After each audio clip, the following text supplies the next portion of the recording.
नमस्कार, मैं doctor Hemant Kalra, chest specialist हूँ। आज मैं आपको बताऊंगा सार्कोइडोसिस में हमें क्या खाना चाहिए, हमारी डाइट क्या होनी चाहिए। सार्कोइडोसिस एक प्रकार की इन्फ्लेमेशन होती है, सूजन होती है।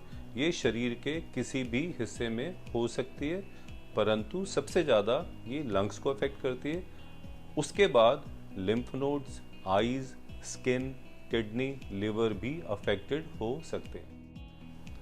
सार्कोइडोसिस में अक्सर कोई भी दवाई की ज़रूरत नहीं होती है, परंतु कुछ केसेस में दवाई देना बहुत ज़रूरी होता है और जो दवाई सबसे अच्छा काम करती है वो स्टेरॉइड्स ही होते हैं।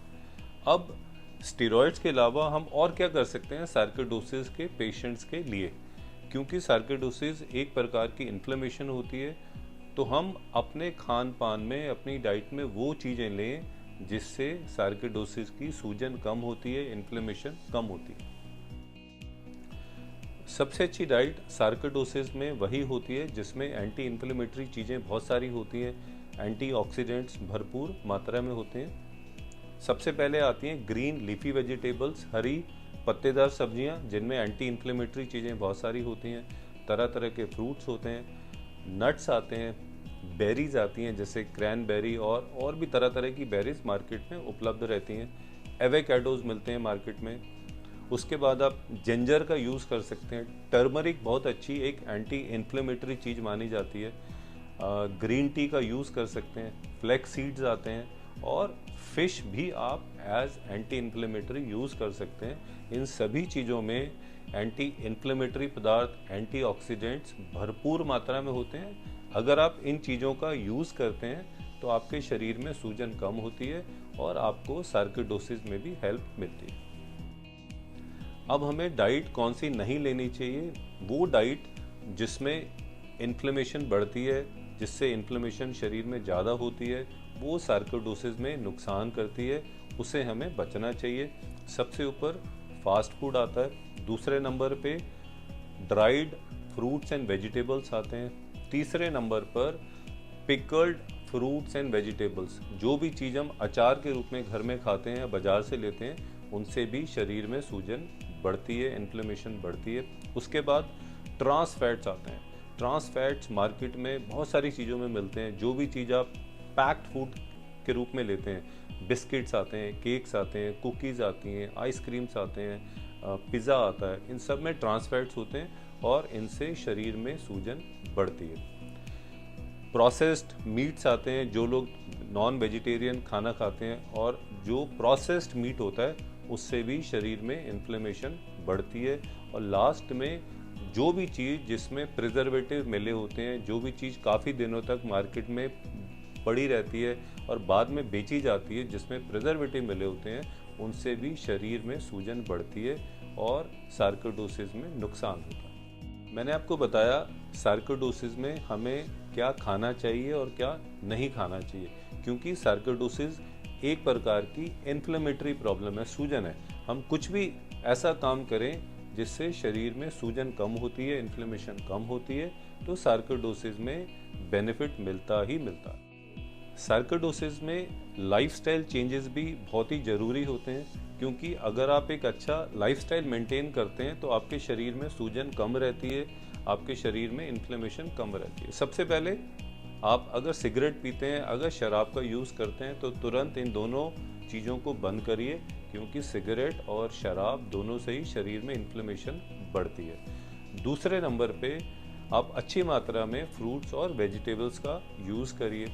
तीसरे नंबर पे अगर आपका वेट बहुत ज़्यादा है तो कोशिश करिए आपका वज़न थोड़ा सा कम हो। आप जितना अपना वज़न को कम करेंगे, शरीर में इन्फ्लेमेशन और कम होगी।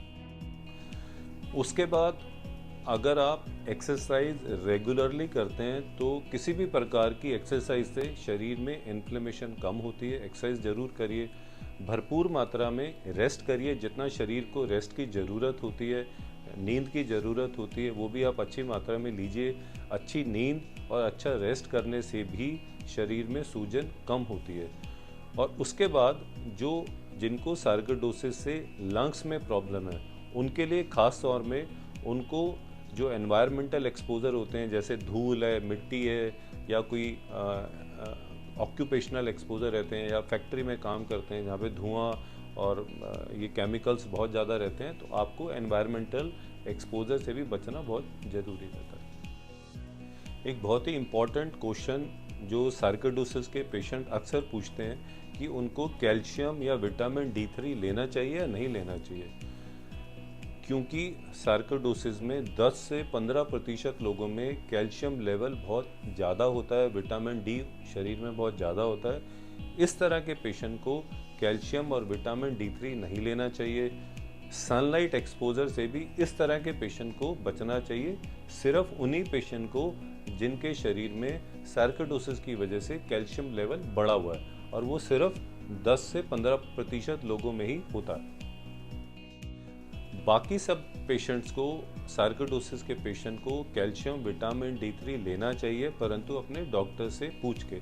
आपके डॉक्टर आपका कैल्शियम लेवल चेक कराएंगे, विटामिन D3 चेक कराएंगे। अगर वो कम है तो आपको कैल्शियम विटामिन D3 लेना चाहिए, परंतु अगर आपका कैल्शियम लेवल बढ़ा हुआ है, आपका विटामिन D3 बढ़ा हुआ है, तो आपको विटामिन D3 कैल्शियम नहीं लेना चाहिए। सप्लीमेंट्स में आप vitamin A, vitamin E, vitamin C और ओमेगा 3 भी यूज़ कर सकते हैं सार्कोइडोसिस के पेशेंट्स। इसलिए सार्कोइडोसिस में बहुत ही कम पेशेंट्स को दवाई की ज़रूरत होती है।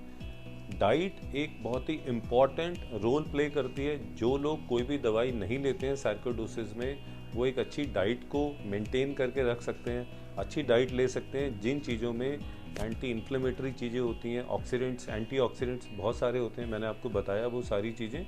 आप उन चीज़ों को अपनी डाइट में यूज़ कर सकते हैं। आपके शरीर की इन्फ्लेमेशन कम होगी, आपके शरीर की सूजन कम होगी, और आपको सार्कोइडोसिस में भी बहुत लाभ मिलेगा। Thank you.